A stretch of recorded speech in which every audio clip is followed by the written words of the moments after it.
a law pushed back for 20 years. We'll tell you what law and when it's going into effect. And a political influencer is coming to Pullman. We'll let you know who and when the event is going on. From the Northwest Public Broadcasting Studios on the campus of Washington State University, this is Murrow News 8.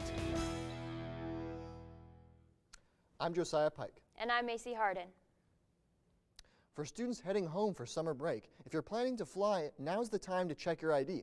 Starting May 7th, 2025, the TSA will enforce the Real ID Act, requiring all airline passengers aged 18 and older to present a Real ID compliant identification or another acceptable form, such as a U.S. passport at airport security checkpoints.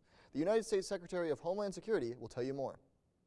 I don't think I have to take any action for it, but I have heard about it and heard like the changes happening for it. And I think I will have to change my driver's license because of it. So luckily, I already got my enhanced ID last year because my ID was going to expire. And I'm really glad that I did because I am traveling the first week of May when the requirement begins. And we do have a little bit of breaking news. Former Pullman Police Chief Jake Opgenorth has had the sexual assault charges against him dropped. According to Pullman Radio News, Opgenorth resigned from the Pullman Police Department last month following the allegations. WSU is addressing a rise in federal immigration enforcement after 3 international students had their visas revoked as of April 11th. The university expects more cases may follow and offering support through international student and scholar services to help students continue their education. Officials urge international students to know their rights and carry original immigration documents. In other political news, Charlie Kirk is coming to campus tomorrow. He'll be set up at the location on the Glen Terrell Mall where the blood donation bus usually is. Those passing out flyers for the event said that they've already received over 1,800 student signatures for the event. Kirk is an American political activist and conservative talk show host who goes to college campuses on his American Comeback Tour. He has a Prove Me Wrong booth where he debates students on political topics. The case involving the stabbing of a man in Pullman has been officially dismissed. The stabbing happened last December north of Grand Ave over a cat altercation. The case was holding a 19-year-old under criminal charges of felony assault for stabbing a 34-year-old man with a pair of scissors. The case has since been dismissed over self-defense claims. Whitman County prosecutor Dennis Tracy dropped the case after admitting that he could not prove beyond reasonable doubt that the stabbing was not an act of self-defense. Student Affairs announced the launch of their Pullman Division of Student Affairs Strategic Planning yesterday. The event highlighted insights from the university leadership, an overall description of their mission core priorities, and open arm towards collaborations with WSU campus. Attendees were also encouraged with open networking and learning in-depth knowledge about student affairs initiatives. The Whitman County Library has shut down its Whitman Heritage Digital Collection Project. The project was canceled due to funding issues and was funded through the Institute of Museum and Library Services. Due to grant cancellations, all funded projects through the institution for 2024 and 2025 have been ordered to cease activity. The collection included early photos, documents, and other artifacts to document the culture of Whitman County. Now looking at national news, California Governor Gavin Newsom announced a lawsuit today against the Trump administration, saying that President Trump doesn't have the unilateral authority to impose one of the largest tax increases in U.S. history. In a First Amendment ruling, a federal judge has ordered the White House to restore full press access to the Associated Press. The decision comes after the AP was banned from presidential events for refusing to use the term Gulf of America instead of Gulf of Mexico. The court found that the administration actions violated free speech rights. The Trump administration plans to appeal the ruling.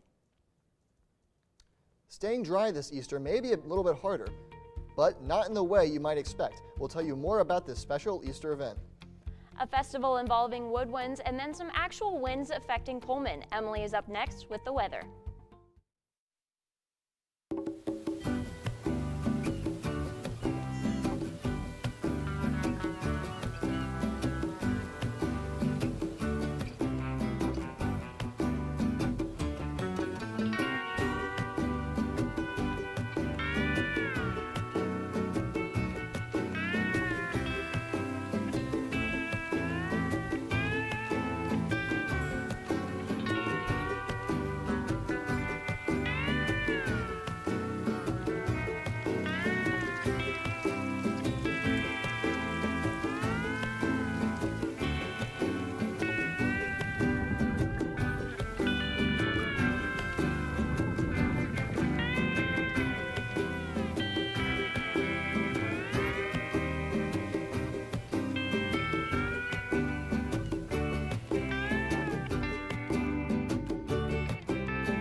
Pullman will be having not one, but 2 egg hunts on April 30th.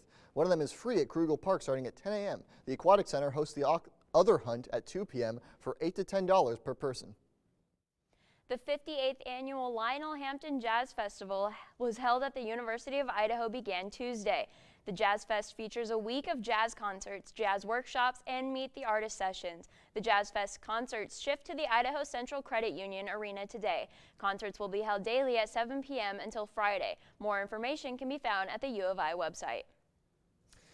Well, I'll tell you, today sure has been nice, and I can't wait to frolic out in the sunshine later today, but I sure hope those winds don't reach anywhere between 16 to 20 miles per hour out there. Now, Emily, don't let me down here, all right? How's the weather going to be for the rest of the week? You know, Josiah, unfortunately, we are experiencing 16 to 20 miles per hour winds today, unlike what it says right here. But we will keep seeing that sunshine. It's going to be 61 today as a high, 30 as a low, and we're seeing those really early sunsets and late sunrises. Tomorrow, you're going to see a high of 55 and a low of 31 with just about the same windiness, winds from 14 to 18 miles per hour. And once again, those early sunrises and late sunsets. And over here in Olympia, we have just kind of the same map across the state.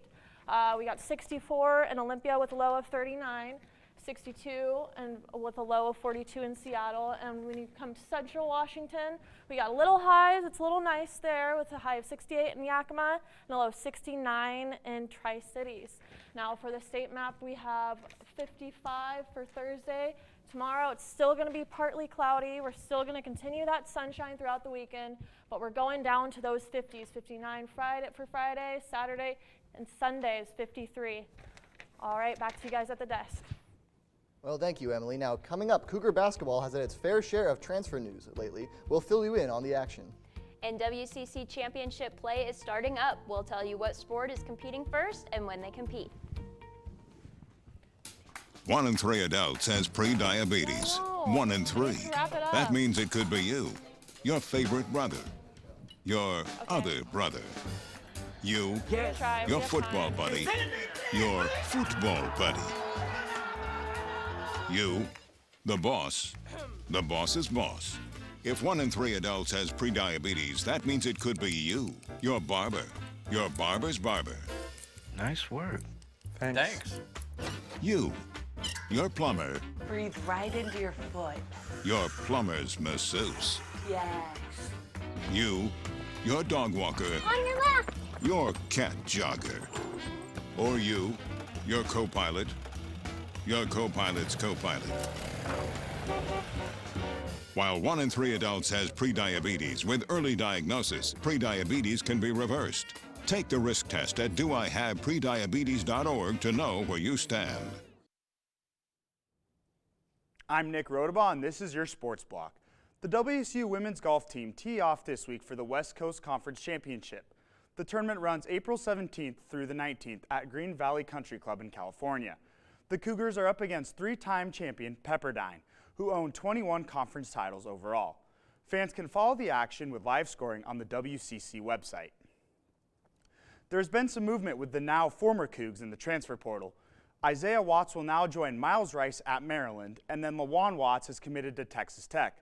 According to CougFan.com, Watts' NIL package was around the $1.75 million mark.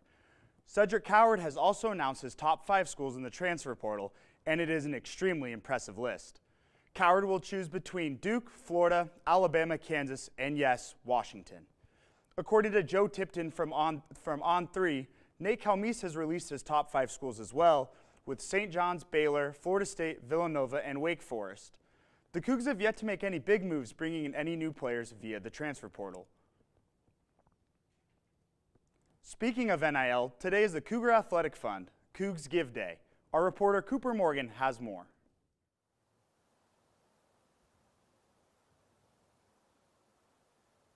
Thanks, Nick. Yeah, it's Cougs Give Day here on the Palouse, and that's really a day for donors to make donations to colleges and organizations here on campus. They've raised $435,000 on 968 gifts so far, with about 7 hours remaining. Now, that includes WSU football, which I'm out on the practice field here right now. Coach Jimmy Rogers had this to say this morning in a video released by WSU Athletics Media. He's running around here somewhere. I'm here to coach football. I'm not here to be an on-air personality. I'm here to build the best defense in the country and an offense that will haunt the Pac-12 for generations. There's 250,000 alumni, and I just need a tenth of them to join the 1890 club. Respectfully, my job isn't to create sound bites, it's to win football games. So I don't know what to tell you.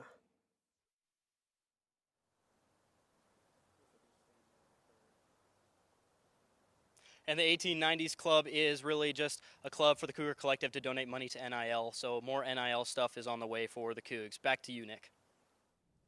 The track and field team will split up this week and weekend as there are 3 different events WSU will be participating in. The distance group is down at the Brian Clay Invitational in Azusa, California, today through Friday. Another group will be at the Long Beach Invitational on Thursday. Lastly, a group will be participating in the Whitworth Twilight Down in Spokane. The Cougs will look to bring home some hardware from all 3 events. The Cougs play the University of Nevada's baseball team at 4:05 tomorrow at Bailey Brayton Field. The Cougs are coming off a 16-11 victory against the University of New Mexico last Sunday. Nevada currently has a record of 20-16 and are coming off a loss against the University of San Francisco. WSU will be playing the University of San Diego at 11 a.m. Friday at home. WSU is coming off a 4-2 win against Portland State, making their overall record 14-7. The NBA playoffs have officially begun. The play-in game started last night with the Magic defeating the Hawks 120-95. Even though the Hawks lost, former Coug Mohamed Gay had 12 points on a perfect 5-for-5 performance. He also added 4 rebounds. The second game of the night was a close one, with the Warriors defeating the Grizzlies 121-116. The second slate of play-in games start today at 4:30 with the Miami Heat traveling down to Chicago and facing the Bulls. Then at 7 p.m., the Dallas Mavericks travel to Sacramento and face off against the Kings. Former Coug Klay Thompson will look to make an impact tonight and help the Mavs start their playoff run. Thank you, Nick. Coming up next, we have a foul story to talk about, and it sounded like a bit of a head case. Come back for a story you might want to chicken out on.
Yesterday, Pullman police were running around like a chicken with their head cut off. This came after a report of a chicken running with its head cut off. When police arrived on the scene, the chicken was no longer with us. Well, that's really sad, yeah. But Emily, you have some news you want to say to us, right? Well, first, in the 1940s, there was a chicken who lived for 18 months with its head chopped off. But enough with local news. Across the state, it is someone's special day. It is my mom's birthday. Happy birthday. I love you so much. Yeah. Happy birthday, Carrie, wherever you are. Happy birthday. No, anyway, thank you guys so much for tuning in today. And make sure to check out our social media at Murrow News 8 for more. And have a fantastic day.